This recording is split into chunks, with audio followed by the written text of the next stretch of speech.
Hi, this is Olya from Pilates Online Academy. Today I would like to talk about the event I got a chance to go to on Saturday. It was the Daily Love Enter the Heart tour with Mastin Kipp.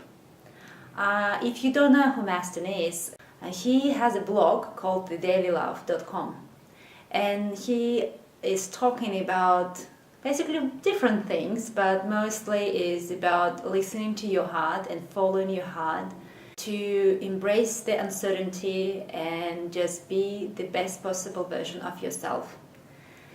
And also he practices Kundalini yoga. So what attracted me, of course, I enjoy talking and listening about the following your heart because it really resonates with how I feel.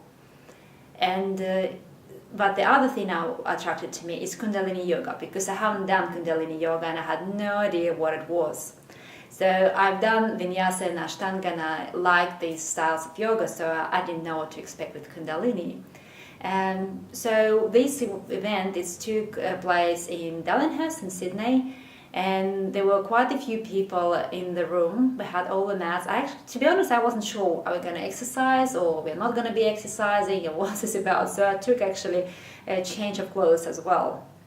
So what we had on the night, so Mastin was talking about the living from the heart, and then we had a class in Kundalini yoga.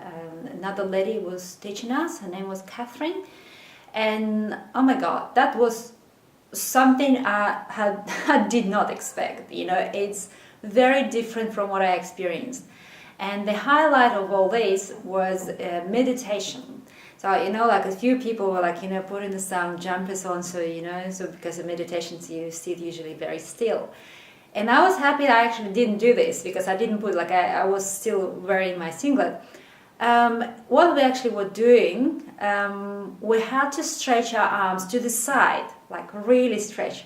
And then you have to lift them up the top and cross the wrists. Now you can't see it, but it's like this. And then you open them again and cross them another way. So all is done with the straight arms and very fast. So this is what the meditation was. There was a name, I could not remember what the name was. So the good thing about Kundalini yoga, pretty much everything is done with closed eyes, which I really like. So you can actually go within and you don't actually worry about what other people do. And you don't watch other people, which is great. And you kind of think like other people are not going to see what you're doing either. So we were doing this, lifting our arms and crossing our wrists. And Mastin said, you will approach this meditation the way you approach your life. And I understood what it meant when I was doing this. So when I was doing this, it obviously, we didn't know how long we're going to do this. So you just have to continue doing this and just keep going.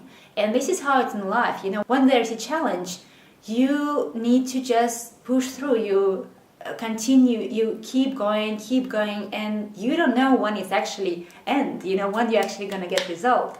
So the same way was that meditation, so we didn't know when it's going to end. And then all these voices in my head, it's just an exercise, it's nothing, just drop your hands, but someone else must have dropped the hands. And we just I just thought, no, I'm gonna just do it, perhaps the first time ever, I'll just do it, I'll commit to this, commit and do this. And I've done it. And and it was amazing. By the end of it, we had to lift our arms up and hold them up there. And it was just, my God, I thought my hands, my arms would never be so heavy. And anyway, so the point was, I've done it. And it was amazing. And then we found out that it was 9 minutes. We were doing this for 9 minutes. If I knew that it would be 9 minutes, I don't know if I would be able to do the same thing. But perhaps now, because I know I've done it, I probably will be able to do this. So it's exactly the same in our life. Another thing Mastin was talking about is about embracing uncertainty. So how often we freak out when we don't know for certain what's going to happen. So what he tells us is all about how we embrace uncertainty. The better relationship we have with uncertainty, is probably the better things will come our way. And yes, and he says, listen to your heart. And I always tell the same thing, listen to your heart, listen to your heart. I know it's difficult. The other thing he said, like, oh, it's not like, you listen to your heart and you're going to go quit the job tomorrow. So there should be a risk, but it should be a calculated risk. And if you want to know more, go to thedailylove.com and see what he says. Subscribe to his newsletters. He sends some very interesting and inspiring videos. And so today I will show you a short Pilates session, and I will incorporate some of the exercises that I've learned. I will adjust them for Pilates principles, and they're just going to be a couple of them, and the rest will be Pilates. So I hope you will enjoy it and have a wonderful, wonderful day or evening, and I will see you next time.